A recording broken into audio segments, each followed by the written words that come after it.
we move on to security. Yes, good evening. I have a couple things to follow up on as it relates to Community Watch Solutions, which is our security company. Last meeting, we talked about the video that someone had shared with me, video of February 15th, where it showed the resident gate was open and there was no attendant in the guard booth. And after they investigated it, it was determined that the attendant was using the restroom, but was unaware of the process to properly close the gates. So all of the employees from CWS that work here, all 5 of them, have been trained on all the protocols and they all know how to properly close the gates. So that should not be a problem in the future. Additionally, the initiative that we're doing to update the SOPs for CWS, we've identified 11 areas that need to be changed. So I'm planning sometime this week to send that information to the board so you could see the areas that we have some concerns about that require changing. Today, there was an area that we had not noticed before, and it's an area in the SOP that was there from the prior guard company that says that if a resident arrives at the gate and does not possess a valid driver's license, they're not allowed to drive in. And apparently, when they sent the information as far as the training, they've indicated that they've turned away a few people. When I called them, they said that they generally work with the individuals, maybe calling someone to the home that can verify it. But I think we need to look at what we're going to do with that type of language. And that language is in the current SOP as far as whether or not the board wants to remove it altogether or somehow. When Carl and I met with them in January, they had talked about a system dealing with residence passes or visitors passes that we may want to implement that may avoid there being any issues. I sent both Carl and Natalie some information earlier today. I don't know if they've had a chance to read it about that particular section of the SOP, but it's something that I believe that may generate complaints from some of the residents, but it's language that has been in there for some period of time that predates CWS. It actually, Warren, that the requirement for that came from us. The Right, purpose that's of why I'm aware. having That's why I'm saying if we wanted to change it. having the driver's license is a liability issue. If someone comes in here if we let someone in without a driver's license and they then turn around and run over somebody or do damage or whatever, then the HOA takes some liability for that. So the idea is to make sure that we do our due diligence to make sure that someone who drives in here has a driver's license. That's the purpose of that. Okay. Then maybe we might have to get Natalie or some type of e-blast sent out if that's going to be the position, saying that it's a requirement for even residents to have a valid driver's license to enter, so that it does not snowball onto the security folks. Because it seems like from what they've explained to me after I saw it, and they said that they've been stopping some residents, they said that they would have them call their house and see if they can verify it. But that does not mean that they have a valid driver's license, if you're saying that they need a valid driver's license. That's right. So I think it's something that we may have to discuss at that follow-up meeting that you're talking about having. But if that's going to be the standard, then I think we should make all the residents aware of that. They were at one time, Warren, but obviously it's been some time since we addressed that issue. So good idea to bring it back up again and revisit it. Well, if you're driving a car, they shouldn't be driving it without a driver's license anyway. So I can't hear what you said. I'm sorry. If they're driving a car to come through the gate, they should have a driver's license. If they don't have one, they're breaking the law anyway. Yeah, but that's not our concern, Gary. No, I understand. I think that's why it should be a requirement that we have it for the liability purposes. Yeah. I remember years ago, and as we changed from different security guard, some of these things become a little bit loose. And I remember back in the days, that's you could not enter without showing your driver's license. And I tell you this, I came home one day and I changed my pants and didn't take my wallet out. And when I go through the gate, I realized I didn't have my wallet. And I turned around back, went to the security guard and tell him, hey, I forgot my wallet home. He didn't let me in, you know. He told me I got to park and get somebody bring my wallet up to me. Same thing happened to me, Carl. My wife had to come up to the front, bring my wallet that I left at home. And that's what happened. You know, my son, you know, rode his bike up to the gate and bring my wallet in. You know, so that rule has been around for a while. It's just that it kind of get weak since the changes of the different security guard, letting people in and doing all this kind of extra stuff. But it's there. It was always there earlier. We just did not enforcing it, I guess. Yeah, it's just one of those things that gets, Yeah. like you said, it gets a little looser every time you hand it off. Well, I hear what you're saying. So I think certainly they are enforcing it, but it seems like the manner in which they're enforcing it does not comply with what is stated there, because it says they must possess a valid driver's license. Their effort to allow the person entry is to, in fact, validate who they are and so forth. So I think if we're going to say that they need a valid driver's license, it has to be something that they see. Then, you know, getting the message out to our residents, like I said, if they somehow come in and they don't have it, that their entry is going to be denied until they can present a valid driver's license. Well, and the other part of that, Warren, is CWS needs to look at the driver's license to make sure it's valid. I've flashed my driver's license a few times when I've had to come through the visitor gate, and they barely even look at it. They just wave me on through. So they're getting a little sloppy about that. Right. Well, I think these are people that didn't have any license. So I hear what you're saying, and certainly, you know, we'll talk about it more. But when I heard that they were doing it, I told them that I was going to bring it up at the meeting.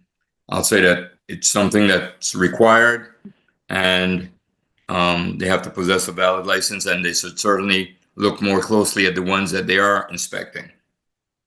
Yeah, I'm for that, because for them to if they don't have a driver's license, we shouldn't let anyone in, even if they live here, you know, because they could lose their license, and because they live here, you just let them back in, then they have an accident or something happened, and cops come, then they find out, hey, I didn't have no license, my license suspended or whatever. So that's exactly right, Carl. We had a guard one time that said that he wouldn't check licenses. He said, well, I already checked his once. Well, things change. People lose their license and other things. So they have to be checked every time. Yeah. But I mean, Warren, I think that's a good idea still for us to send an email blast out to let people understand that that rule do exist, and you know, to enforce it, because, you know, to let people, you know, remember it exists. So I have no problem with that. Okay, I'll help Natalie get something drafted to send out, and I will talk to TWS about as Greg brought up, that they just look at it, but don't seem to check it thoroughly to make sure that the ones that they do look at, that it is a valid license. Correct. Okay. Okay. All right. One other thing I wanted to follow up on was the violation for the individual who was smoking in the clubhouse. There was a hearing on the 18th. The residents failed to appear. The fine committee imposed some sanctions, and they're in the process of being notified of the sanctions that will be imposed, which will be a 30-day suspension of the amenities privileges for the household. And then the one last thing, Carl, you touched on it a little bit about that ding dong ditch effort. Again, that was an individual that shared a video with me on the 3rd, and on the 4th, we sent that e-blast out. I've had conversations with Ocoee Police Department, and what they've said is to advise our residents that if it continues, the resident is the one that has to make the complaint to the police department. They can't bring it to us and we bring it to the police department. So the resident would have to contact Ocoee Police Department if that activity continues, and they will look into it as far as for identifying the individuals involved in that activity. And that's all that I have right now. Thanks, Warren. Thank you. Any question for Warren? Natalie, can you check to see if there's any question there? Oh, I was muted. Sorry. Yeah, if there's any homeowners that have any comments or questions for the board, you may unmute yourself Regarding security? regarding security.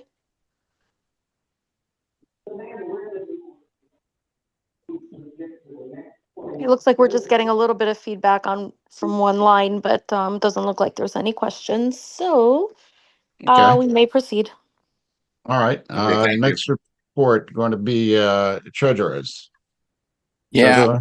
yeah, I did not receive the February statement yet because it's not on that normally comes out on the 15th. So I do have the January statement, which I previously notated in our prior meeting. Just to remind you, we had a favorable variance of $9,712 for the month of January. So, but I should be getting the February statements shortly. Okay. Anyone have any questions?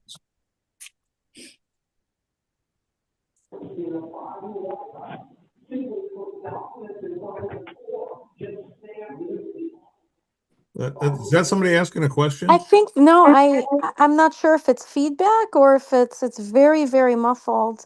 I have a homeowner with the phone number 407-234-6906. We hear something, but we're not sure what we're hearing.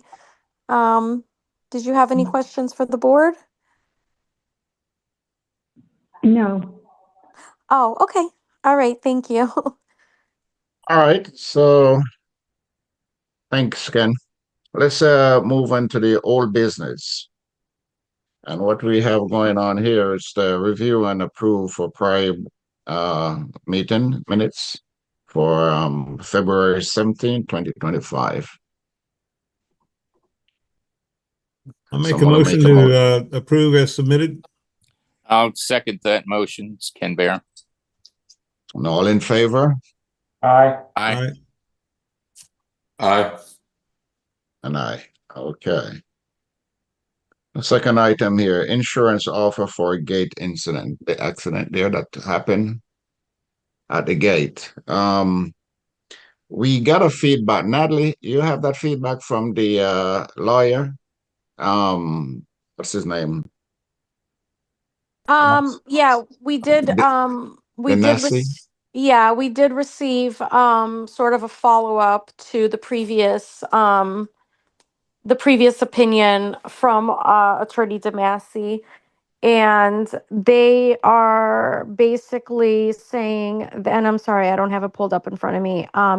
They're basically saying that, they recommend taking the $10,000, because, it's a difference of, I think, 5,000, and attorney's fees and all that would come out to probably a little bit more than that. And then there's no confirmation that this person would even have the means of paying, even if you put a judgment and all that. So they just think that a sure thing is the $10,000 settlement, and that's what their recommendation is, to take it. There would be no other avenues for the board to, either fine this person or somehow, add the monies to their ledger and retrieve the money that way, because they're not actually a homeowner. They are a resident, they live in the community, but they're not a homeowner. So there would be no way to, obtain any of the costs, retain any of the costs from them in that way. So that's that's why they are just recommending to go ahead and take the settlement. I think it's $16,000. It's the whole bill. Yeah. My take is that you can chew through $6,000 in lawyer's fees in no time. It's $300 an hour, no matter who you hire, at least. That's just 20 hours worth of work. And that's not much for something like this. So I just think it's the better part of valor to throw in the towel and take the 10,000 and make up the rest of it ourselves. It's my 10 cents. Natalie, I got a question. Can we take away that resident that did that, their access to the gate? No. No, I don't. It wasn't an owner. It was just someone who No, lived but in town. if they have a barcode on their car. No, they didn't. Oh, they didn't. Okay. Oh, Yeah, they're not going to be subject to the same I mean, I guess the barcode access, yeah, that would go to the fining. If they had a barcode, that could go to the if they fining had one, committee. yeah. Yeah, I mean, yeah, we could go down that road as far as amenity, the gate access. And which means they would have to stop at the gate every time, and that could go through the fining committee. But well, if they don't have a barcode, then I mean, it's not, Are we Yeah, sure? it's mute, yeah. Are So we sure they don't have a barcode? yeah, because when they came back in the gate, they had us to go to the guard to let them back in. Oh, okay. And the guard prevent the young lady from driving and let the second driver that was in the car drive in instead. So if they had a barcode, they would have gone through the resident gate. Okay. All right. Just checking. Yeah. So, but if it come to if we have to try to save some money still, I think we can tune the older controller to work with the new one. So if we have to just get one control, if the funds tight, so that's an option. Is that going to potentially cause us to, in the long run, spend more money?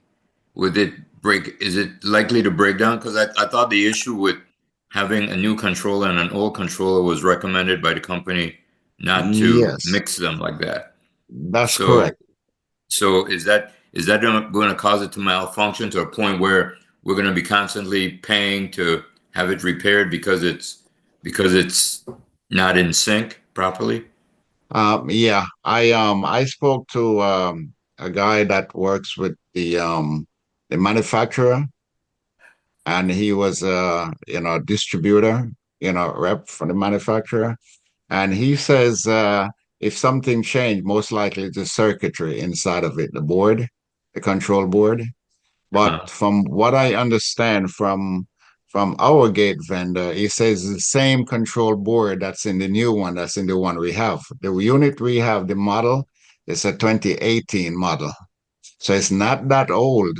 So we figure we probably can tune that to work in sync with the new one. Okay. And that could save some money.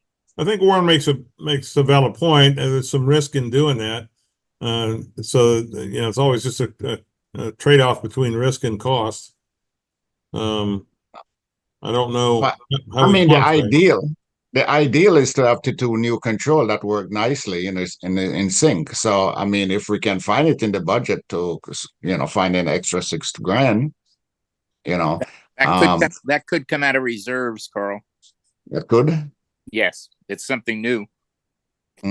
Okay. yes, this is all coming out of reserves, you guys. Whatever you recover will go back into the reserves. Okay.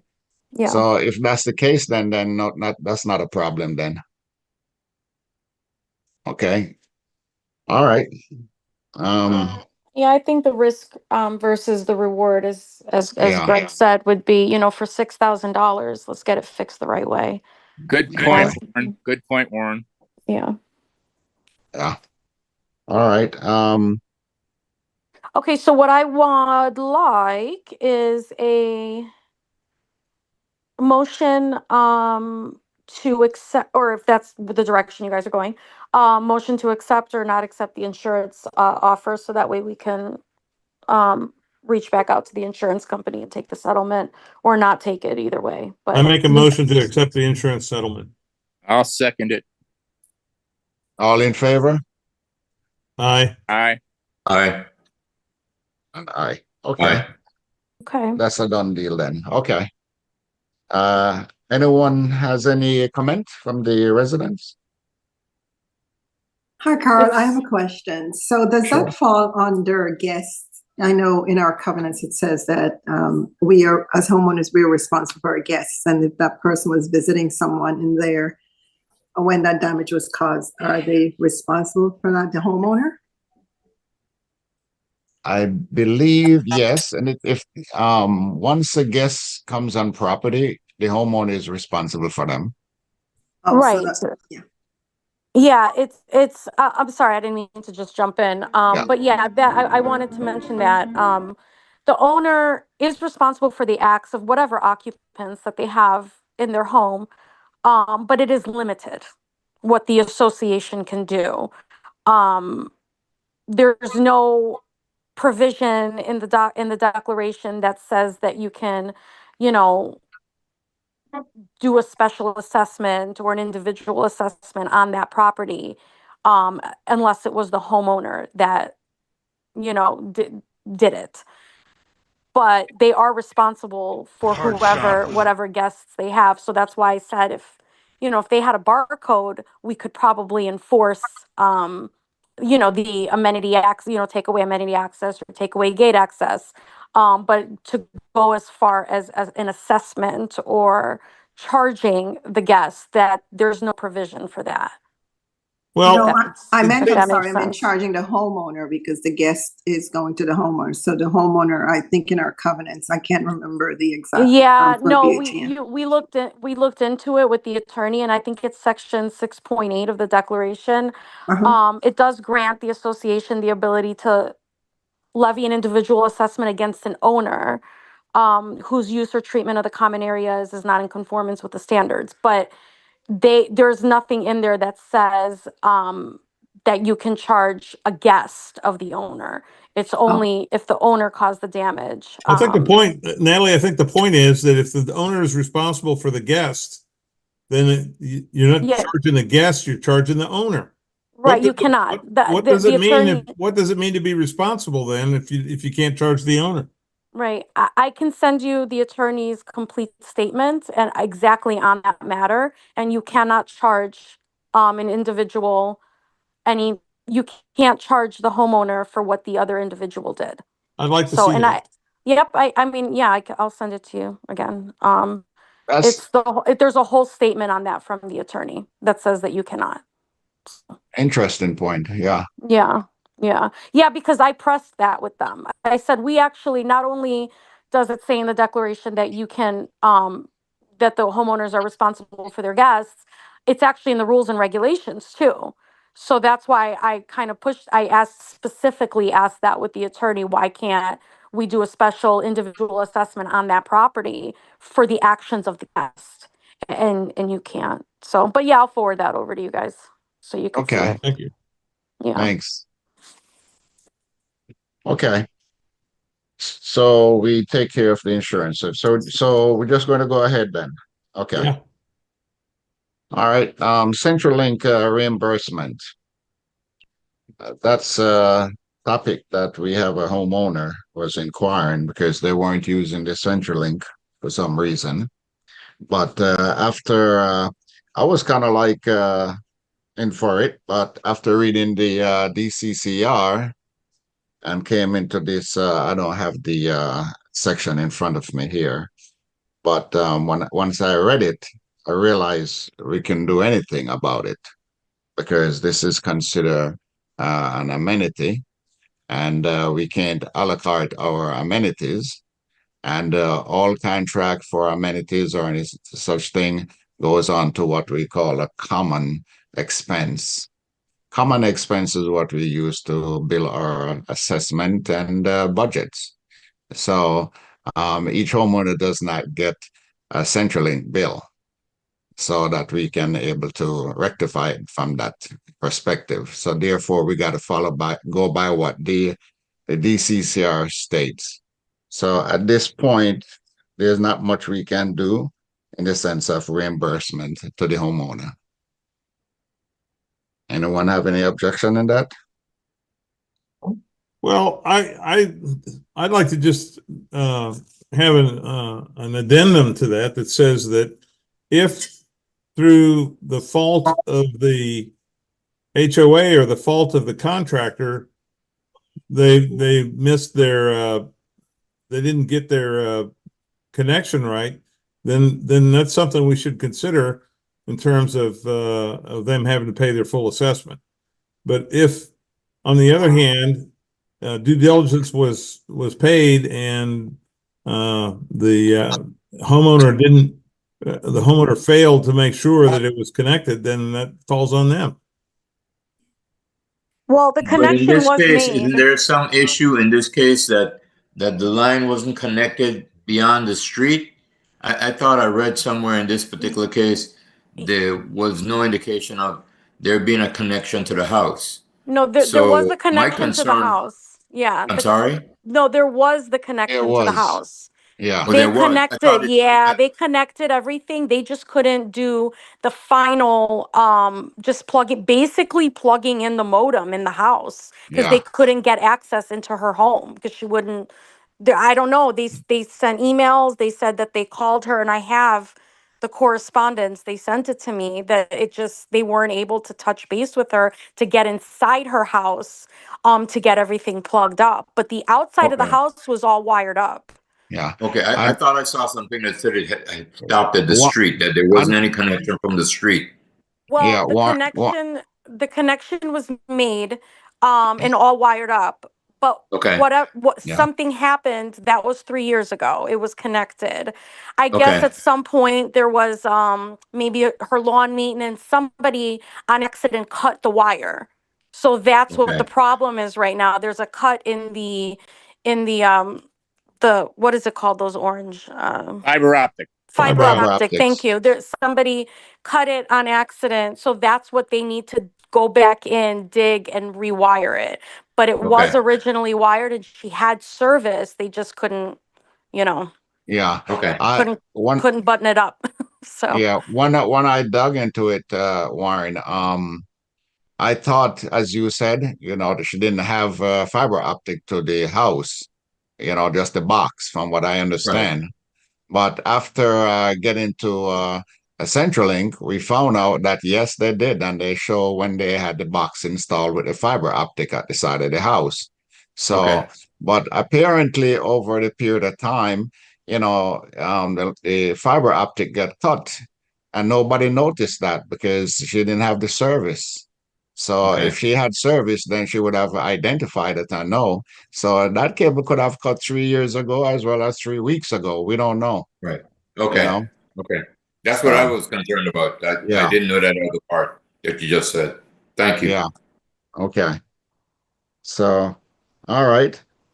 Um, do Do we we need to need say to? anything about that? I think that, do we need to move? There's no reimbursement, or I don't think we really need to because yeah, no, I part would of the like DCCRs. yeah, but it was still an appeal that was brought before the board by the homeowners. So I think it would be just diligent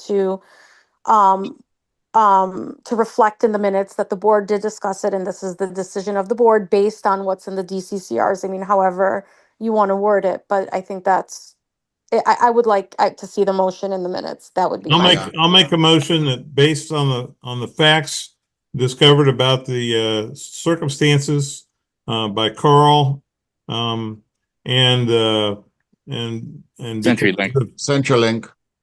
and CenturyLink that we not grant reimbursement because the services was essentially available all that time. I'll And second that. and also one little more key there, the DCCR ruling, how the DCR state. Oh, yes. And because the DCCRs prevent us from a la carting the amenities. Amenities. Everybody pays for all the amenities all the time.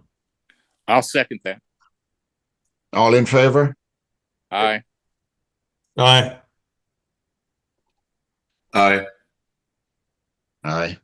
Okay, so we got 5 votes. Any question? I guess we done that one. Okay. All right. Let's move on to new business. Maintenance technician for janitorial service. Hmm. I think Greg, you started to touch that earlier, and Natalie, about getting the a technician I did. to Leland. You Well, know, I think the advantage of Leland had suggested this, and I agree that we're much more flexible. Essentially, Pam acted as though she was an employee. She true. was her own boss. She had very high standards, and she just made sure things got done. When you're dealing with a contractor like we attempted to this time,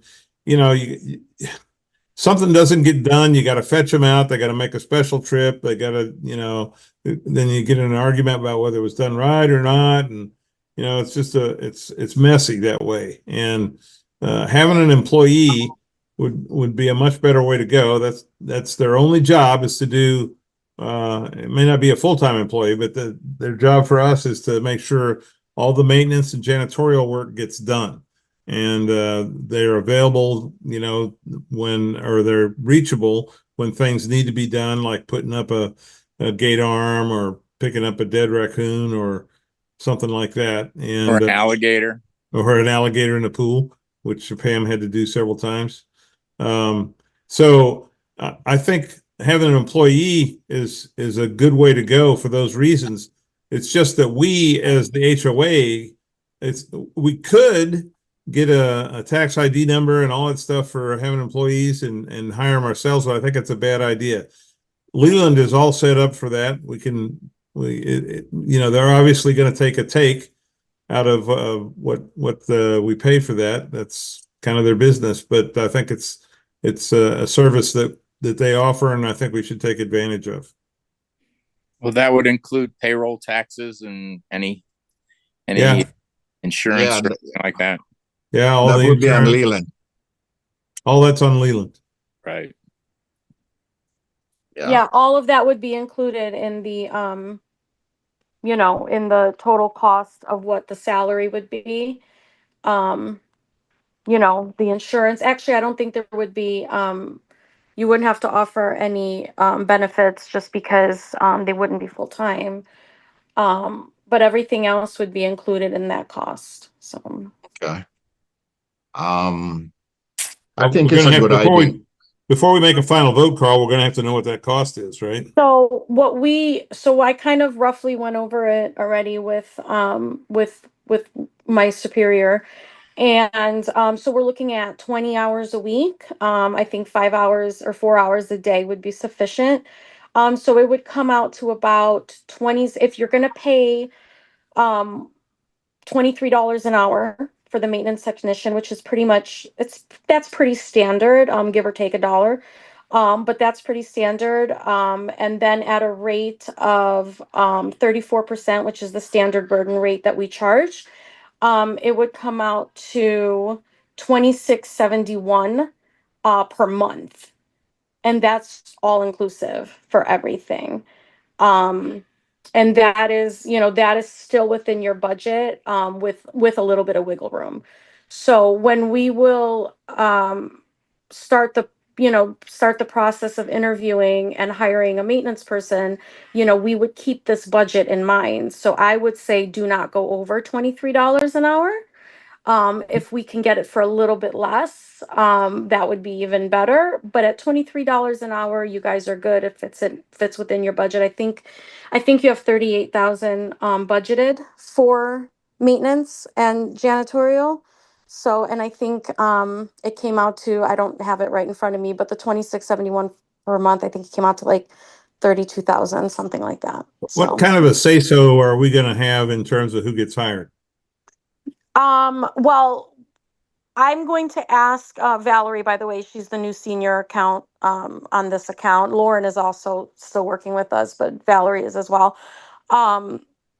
that is, you have a say so, because what I could request is that we obviously interview somebody, and if we feel that, if I feel, because I know the needs of the community obviously more than my higher ups do, but if we feel that this person would be a good candidate, then we would do like a second interview process with a board member to also interview them, if that would So make you guys more comfortable. in other words, you'll screen them, and then for the ones Exactly. that pass your screen, we'll interview Yeah. as well. Yeah, if the board wants to, yeah, absolutely. I mean, we can I do it would that way. propose that we do that. Maybe Yeah. Yeah. maybe with a subset, or maybe a committee. Maybe you could put like the infrastructure committee on it, but I'd feel better about at least 3 board members doing that.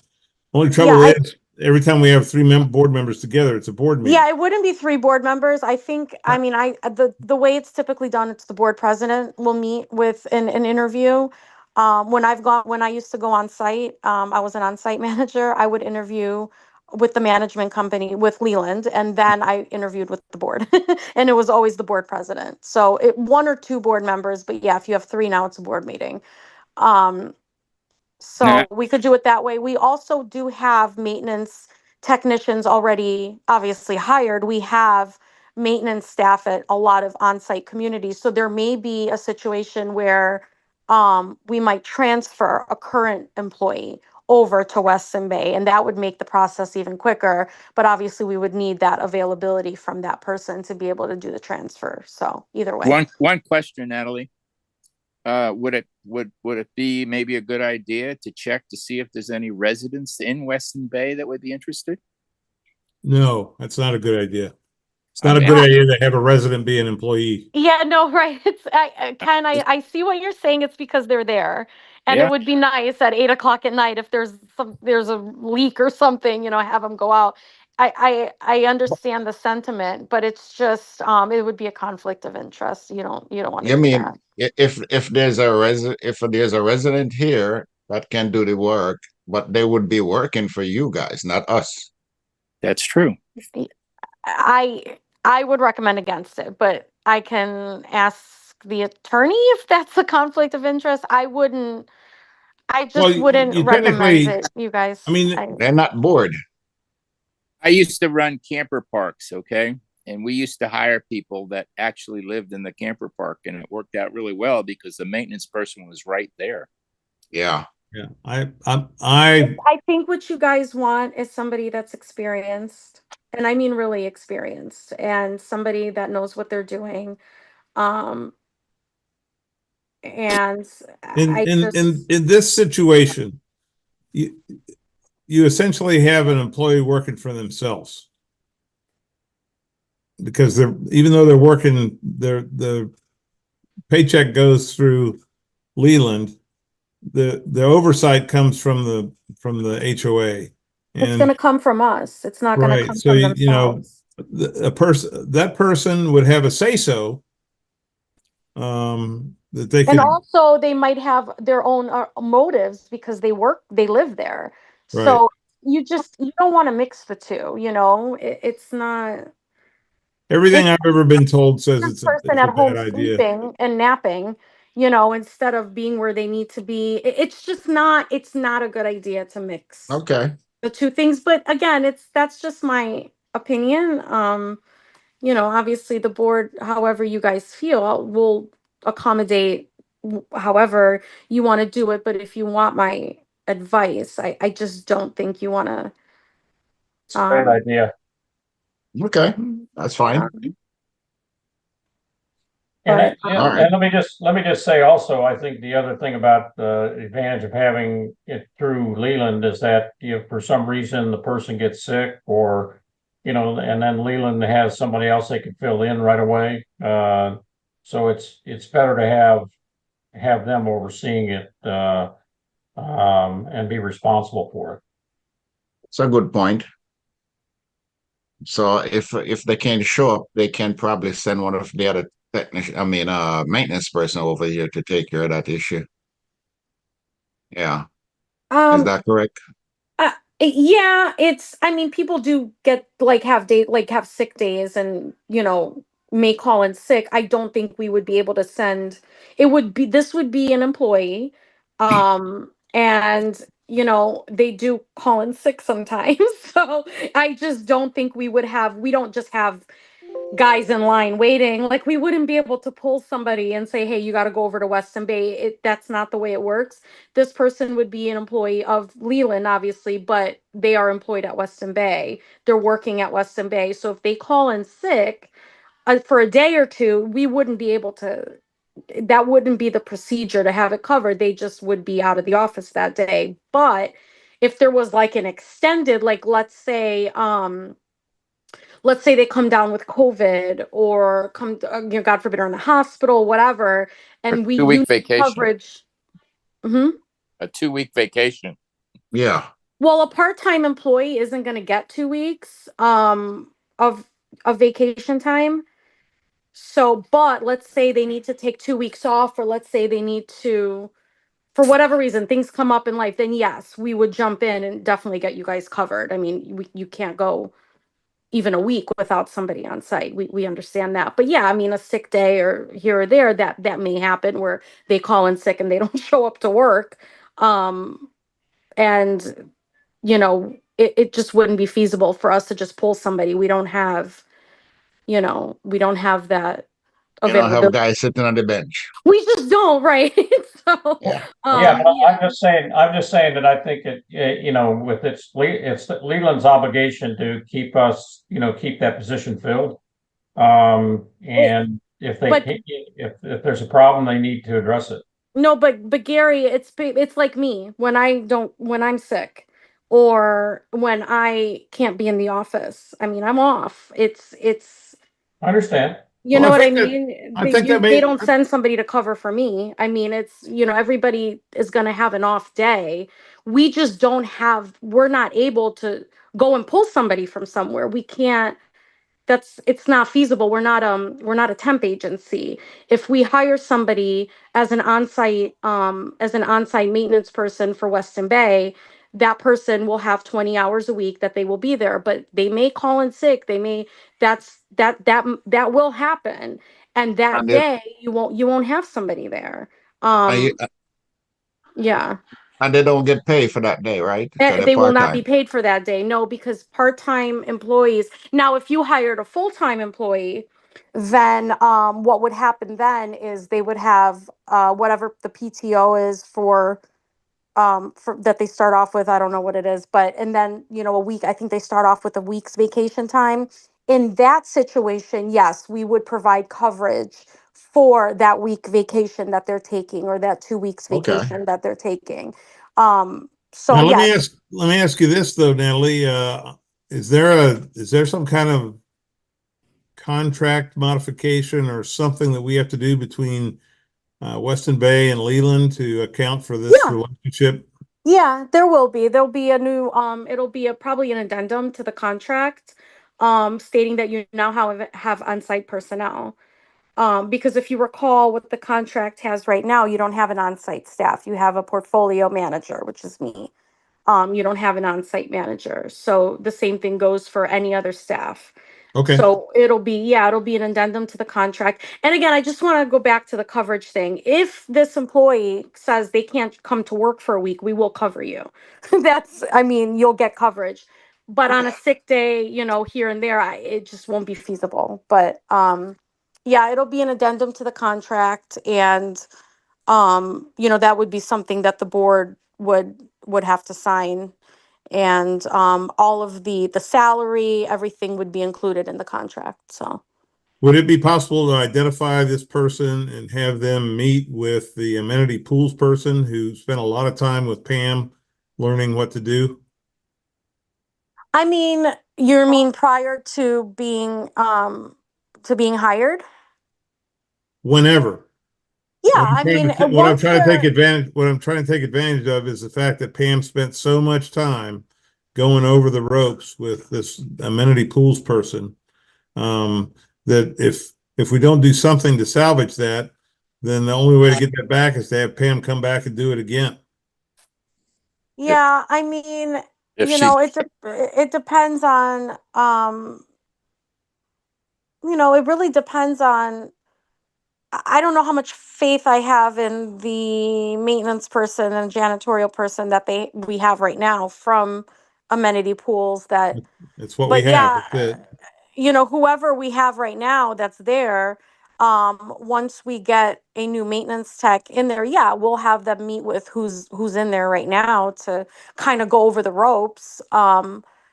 You know, I would also go over the ropes with them, and you know, so will the board. Like, we'll have to. Yeah, but nobody knows the details like Pam did and handed off. Yeah, So yeah. I mean, I think it's worth.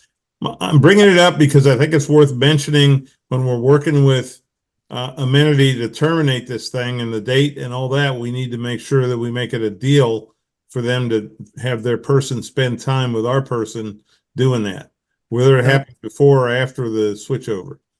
Guys, that's called training. And yeah. I mean, they'll you get do the that, training. you do that once the person has been hired on.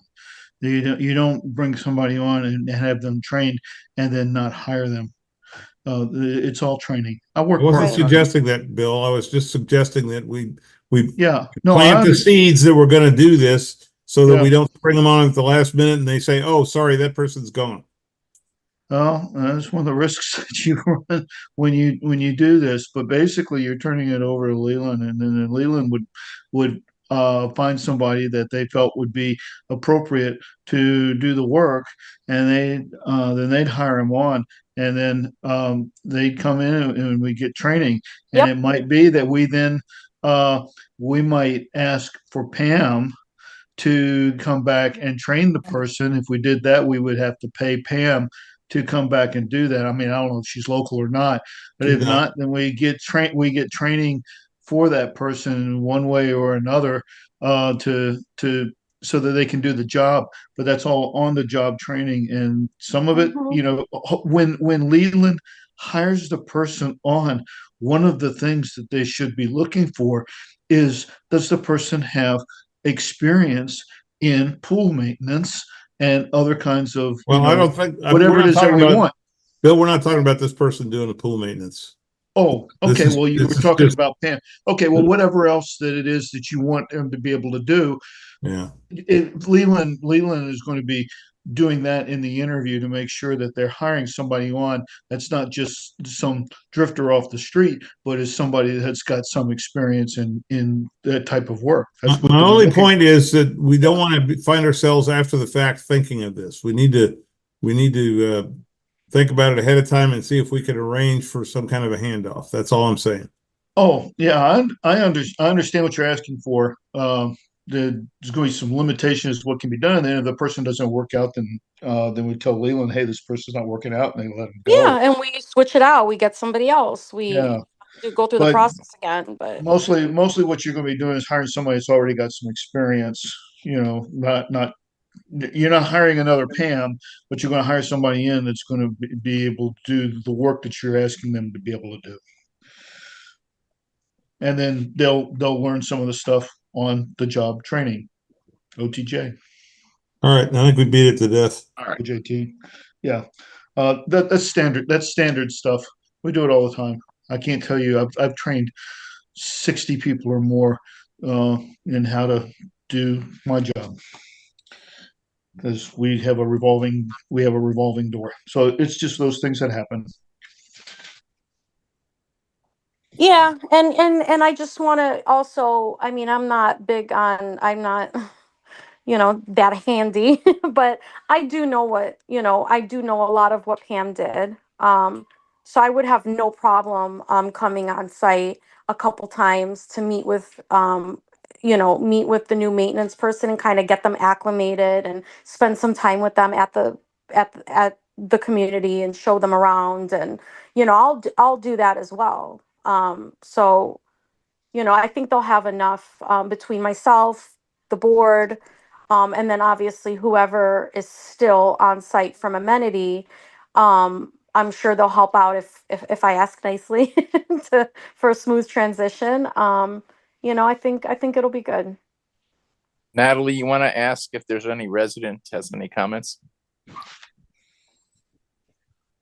Yep. Is does anybody else have any questions or any comments on this matter?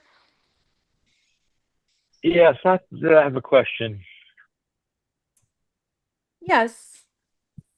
Wouldn't that person who's doing this maintenance have to be bonded, or some way of protecting the liability? It says they fell off the ladder and turn around and sue the HOA for a large sum of money, or who would hold the liability on it? They're going to be an employee. So we have insurance, we have everything. They would be a Leland employee, and Leland holds all of the basically the liability on this employee because it's our employee. And so the person does not have to have individual insurance. They're not going to be an independent contractor. So Leland would hold the liability for this employee and hold all the insurance that is necessary to protect us, not the HOA, because they wouldn't be able to go after the HOA. They would go after their employee, which is us. So we hold the workman's comp. We hold all of that. That's a good point, though. Yeah. Natalie, Yes. this is Steve. The Hi. idea that I raised to you about 20 hours at one HOA, if you have a part-timer currently, because I don't think you give benefits, do you? But if Nope, you did, they won't. Yeah, they won't get benefits with part-time. right, so they wouldn't have insurance. Did I have Right. workers' comp? Workers No, come. Oh, no, Leland is insured. yes. Yeah. If something happens to me when I'm working, Clark covers me. My employer covers me. I'm covered by my employer, and that's the same way it's going to be with Leland. And Yeah, But you my guys idea don't even was, have to worry about that. That's not but even, this is our Yeah. employee. If anything happens to them at the community, this is completely on Leland management. This is our employee. I This, understand. My yeah, recommendation was to take one of your current employees, if you have one that is part-time, yeah. and give him part-time with us as well and make him full-time, and then he has benefits. Yeah, I think that's a great idea. I commented back, and that's I understand. definitely I didn't know if something. anyone else had seen it. Okay, Yeah, thank you. that's something I'm going to talk to the office about. What Steve is recommending is find out through our hiring process if we do have any part-time employees that want to be good part-time employees, of course, that want to go full-time and kind of have them do 20 hours at one community, 20 hours at Western Bay. That could be doable depending on the days of the week that they're working and what hours they're working and all that. So that's definitely an option. And sometimes you can get a full-time employee if you're giving them 40 hours a week to do it a little bit less, and you're giving them benefits as well. So they Yeah, got to yeah. factor that into their pay. Well, but there's the two sides of that coin, though, because now if they're a full-time employee, they get more benefits and all that, and they have to be paid more. So, we'll But be they'll be paying for it. paid individually by the other association that they're working for. Your salary would only be 20 hours. You're still only paying them for 20 hours. right, That's what the 20 hours are going to be more expensive because you got all the other stuff in there. think, It might right? go up a tad, but not Yeah. too much because you would Now, just have to, you would be That's all splitting it. negotiable, though. If you're full-time, you can offer them less because they're getting benefits. Right. What we would factor in is, the insurance and all that, which would again increase it a little bit, but then the pay can go down a little bit. And again, you would be splitting it with another association. But that's something I need to talk to the office about to see if that's even feasible. I don't even know. I think it's a good idea. As far as maybe getting somebody that really wants to work full time and is good at what they do and all Just a that to get the suggestion. Thank you. benefits. Yeah, that's Well, folks, yeah, this is all real fine and good ideas and everything like that. But I don't think Leland would really appreciate us doing their personnel management for them, because that's what we're in right now. We've gotten out of our lane and into Leland personnel management and how they want to do things. um, That doesn't keep us from making suggestions, Bill. yeah. No, I said those suggestions were good and everything, but time to move on. The only thing that I would concern myself with is traveling time between the full-time guy to a different complex. Getting 20 hours here and then go somewhere else to get 20 hours. Yeah. How far is there traveling to do that? That's the only concern I would have. Yeah, that there would be a lot to work out. Yeah. There would be a lot to work out regarding that idea. I understand where Steve is coming from. on it, and it's not, you know, a horrible idea, because there are people out there that are working part-time for us that do want full-time eventually, and they tend to work a little bit harder when they're getting benefits and they're, you know, all that. So yeah, we're going to take a look at everything, find out what the best options, what the best fit for Westyn Bay will be, and you know, we'll take it from there. So Okay, Natalie, how soon do you think we can work on that? Because we got to make a decision pretty soon.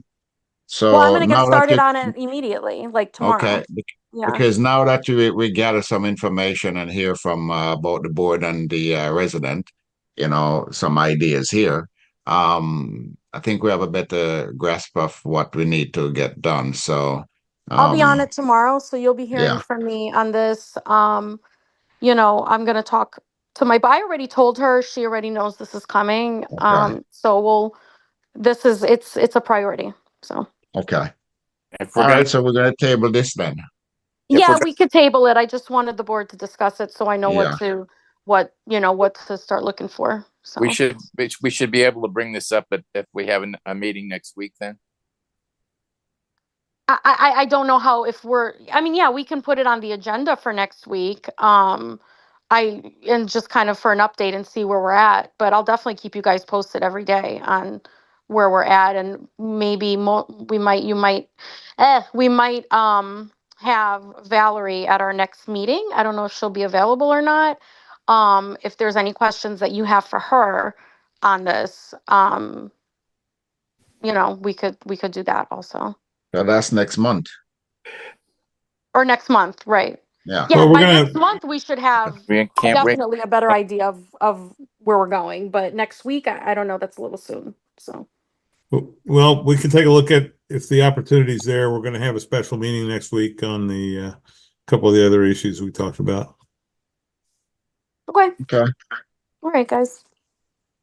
All right. Well, let's table that item and get back to this. All right. Next item in the new business, new pool contract approval. So so this item is on the agenda for you guys to discuss. I know we kind of went back and forth via email. Now that the amenity pools is backing out of janitorial maintenance. I know we were kind of discussing a little bit of what to do as far as the pool contract. It is totally separate, but you know, we kind of haven't come up with an idea of what to do with that. So I think I attached those bids previously so that you guys can see them, what they bid before. I know amenity pools was the most cost effective for you guys. So I just wanted like a little refresher of what the bids were and what direction you guys want to go in as far as the pool company. Whatever is decided though, I just don't recommend doing anything right now. I think we need to get the janitorial thing and the maintenance thing set up and settled, and maybe revisit the pool a little bit later. So, because as far as I could tell, they're doing a good job with the pool. So I mean, I don't know. I'm a little bit not so much thrilled with that. I went over there when I was doing some of the tours around with the landscaping contractors. There was a lot of debris in the bottom of the pool compared to what usually there would be. So I'm not sure that I called Essex and told him about it, and he said he'd get right on it. I don't know if he did or not because I didn't follow up, but I don't think I ever once went over there and saw more than a couple of leaves in there when Pam was doing it. Okay, yeah, So, are you saying that we should get rid of that company then? I wouldn't go that far yet. I would simply say, Warren, that I have a little bit of concern that we should take a real close look, make sure they're doing a good job over there. Well, I would hope that we give them a chance. I would hope that certainly there isn't going to be a replacement for Pam. So I think we've got to look at it as they're a pool company first and foremost, and Right. and you know, if we have issues with them, that we bring it to their attention and see how responsive they are to addressing the issues and concerns that we bring to their attention. Agreed. And if we find deficiencies, which I'm not saying exactly that there definitely are, then, and we bring them to their attention and they fix them, then we're good. If they don't, then we need to work with them. Right. I would agree with that because I would hope that not because that there's a disconnect with the janitorial and maintenance aspect from the same company that we are thinking that, well, we're gonna, kind of go elsewhere. I recall that that graph that Gary did. That Gary did, and he seemed to outline that they were the most cost effective for what we were looking for at the time. So, I would be on the side as far as if there are issues, bringing it to their attention and seeing how they respond to us. Yeah. I Yeah, agree. listen, I'm okay with that for right now too, but honestly, with the way they treated us on the maintenance thing, I have a low opinion of the company. But I'll let them see if they can do a resurrection. With that too. So, Okay. All right, good. So what I'll do is I'm going to contact them tomorrow regarding the janitorial. We are not going to discuss the pool. right. If there's some deficiencies, let me know what you're seeing.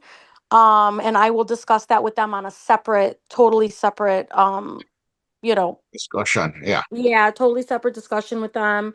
And just have them, just to address whatever deficiencies that we're seeing. But as far as the pool contract goes, we leave it the same. We don't mention anything and we just work on the maintenance and cleaning aspect of the contract with them. Okay. Okay. That sounds good to I me. think the thing that's changed is with Pam, we never had to worry about QCing her work.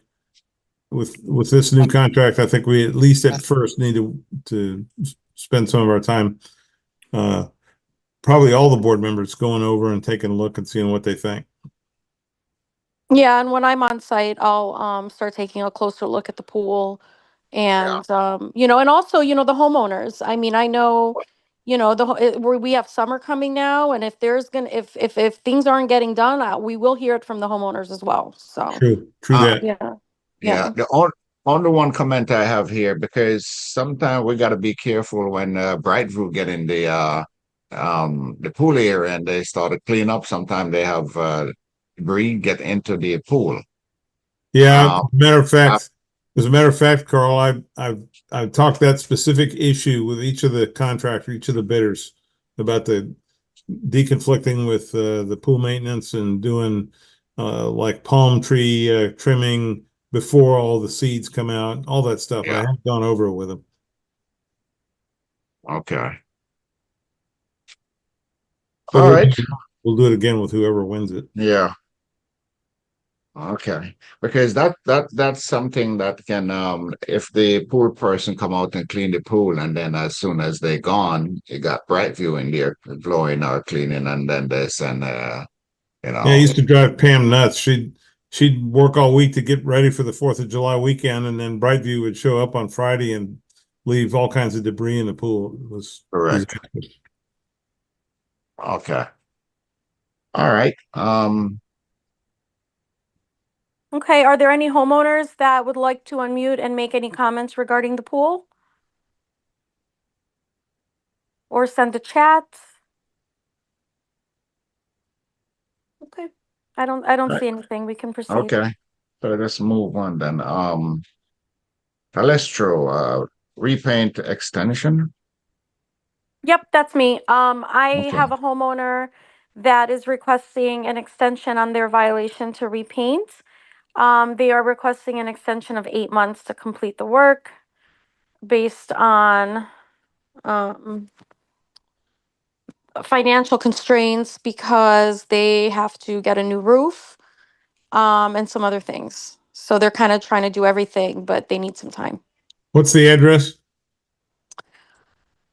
I don't think she can give it out. Yeah, I didn't want to. We have, the Yeah. homeowners on, so I didn't want Is to. this the address that has the blue tarp on the roof?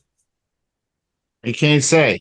I don't think so, but no, I don't think so. This is just they have a violation that they need to paint their house. So, Yeah, you can send Did that. they have an extension already?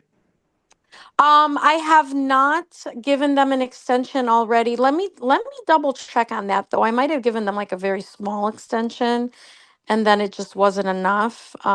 Give me 1 second. Let me pull it up.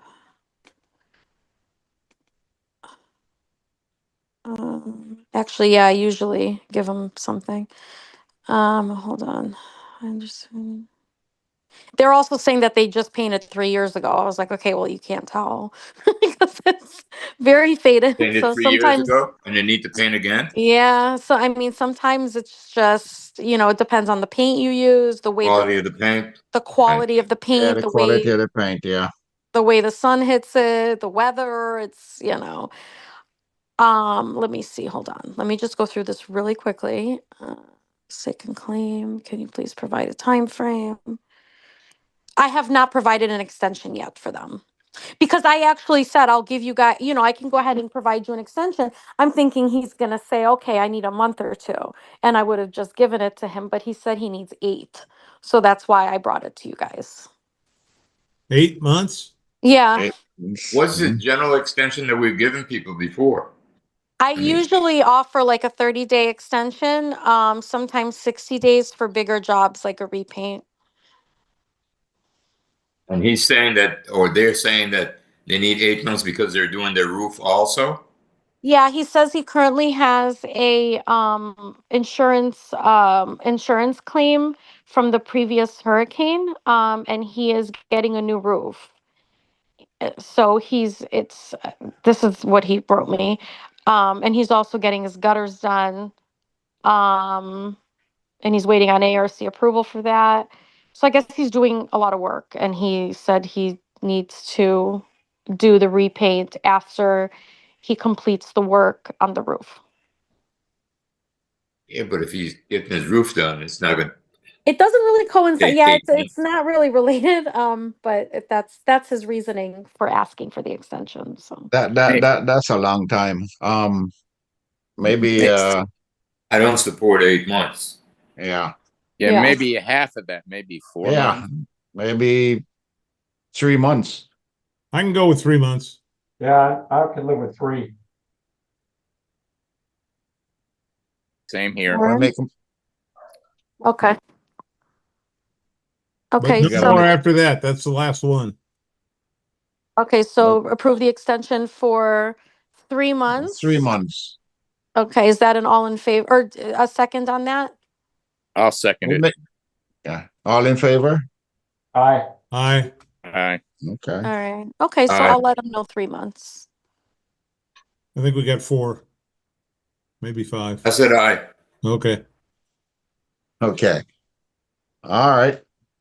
Any question? I guess not, huh? No.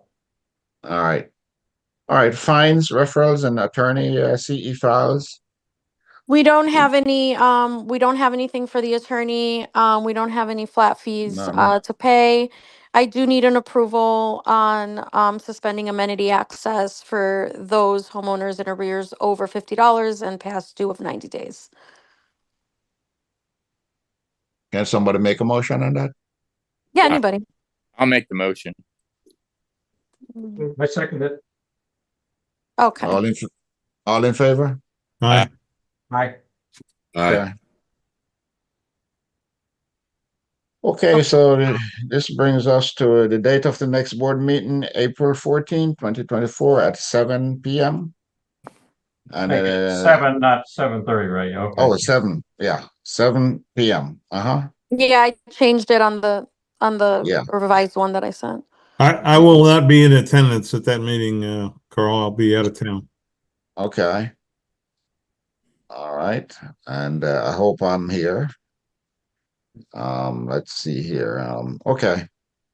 Do you guys The wanna? next one Oh. one quick question, Natalie. The next board meeting in April, is that when we're going to be talking about the annual board meeting? Set the Mm. date?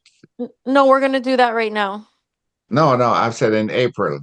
No, we're gonna do it right now. I think we need to Oh, come up with a week, okay. that's good for everybody in May. Yeah. to do, because I want to start calling the church and get it confirmed with them. I don't want to wait until April. Okay. So let's,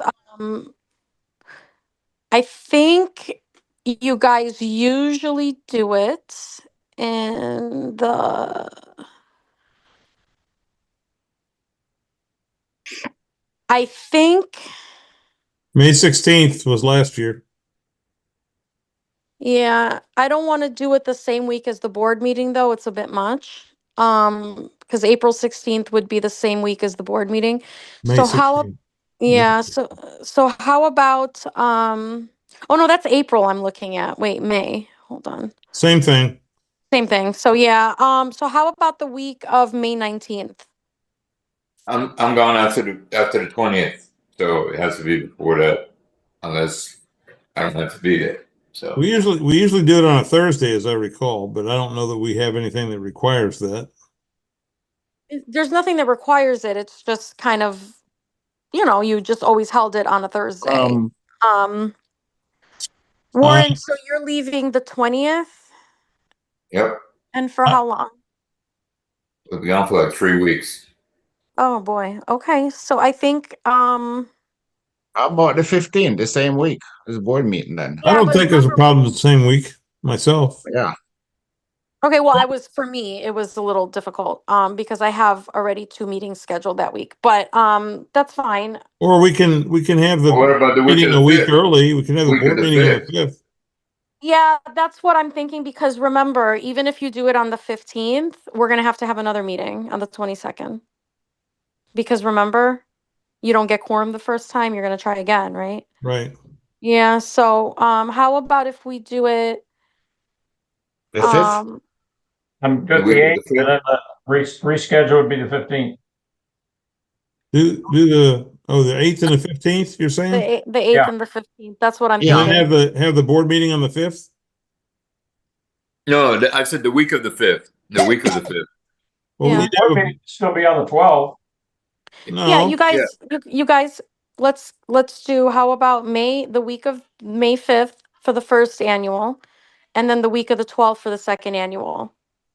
What days? Well, I have to confirm, I mean, I think we should do the 8th and the 15th, but remember, I need to confirm with the church that they have that availability first. Oh, But I'm gonna try to get it scheduled those 2 weeks. And So you one of and those you days. and you want to keep the board meeting on the 12th then? Yeah, it's fine. I mean, that's all we can do because, um, Well, there's a chance if enough people show up, which is very slim chance of that happening, but then that'd be an immediate board meeting right there after. yeah, I mean, you can play the 12th by ear because you're gonna have a board meeting after. Either way, you're gonna have a board meeting after the 5th on the one on the 15th. So it's up to you guys. I'll keep that day open on the 12th to keep that meeting, and then we can, as we get closer, we can decide if you want to move that or not. But I'm fine.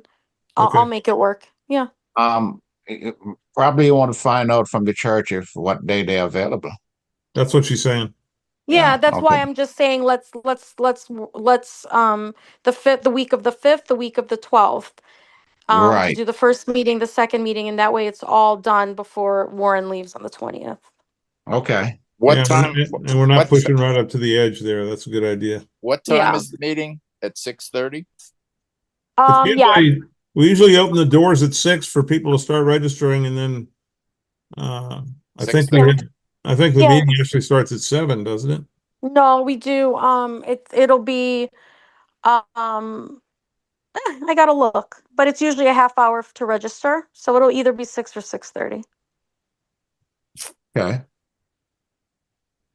I don't remember now if it's 6:30, if we do register at 6:30 and then the meeting starts at 7, or if we do register at 6 and the meeting. I think it's register at 6 and the meeting starts at 6:30. I think that's how we usually do it. But I think you may be right, actually. yeah. I have 6:30 on my calendar. Yeah. So okay. All right, All good. right. I'll get on that. And I'll let you guys know a confirmed date as long as we're all open those 2 weeks. The only day we won't be available is the 12th, and I won't be available on Wednesday. So Wednesday the 14th. So, but I can do the 13th, the 15th, and then the whole week of the 5th I'm available. So I'll figure it Okay. out with the church and I'll let you guys know. Okay, sounds good. Right. Okay. All right, and I'll work with Carl on setting the meeting for next week, Okay. special meeting. Okay, perfect. Right. One quick thing. Do we know where we are with the gift for Pam as far as when we're sending that out and what we've collected? I mean, that's it. We're past the deadline. I was out of the office last week, so I haven't been to the office. I'm going to be in the office tomorrow. Okay. The physical I office. still owe you my part. I need to get that over to you. Okay. So I was going to say, I don't know who has submitted it and who hasn't. I sent mine in. I sent mine in. Yep, I know you did because you told me. And I know Okay. Carl did because he told me. Yeah. So, but I don't know about the rest. We did receive some checks though, Anna told me. I just don't know from who yet. So, Okay. Okay. I might find you in your office. Hmm? I might find you in your office and give it to you over there. yeah, I'll be in the office tomorrow, probably until about 1 o'clock. So, Okay. yeah. All right. I'm Somebody moving wanna- adjourned. I'll second it. All in favor? Aye. Aye. All right. Okay. Bye. It's adjourned. All right, guys. guys. Thank Thanks. you. Good Good night. meeting, and we'll talk tomorrow. All right. Take care. Okay. All right, everybody. Thank you so much. All right. Bye-bye. All right. Thank Bye-bye. you. Bye. Okay. Bye.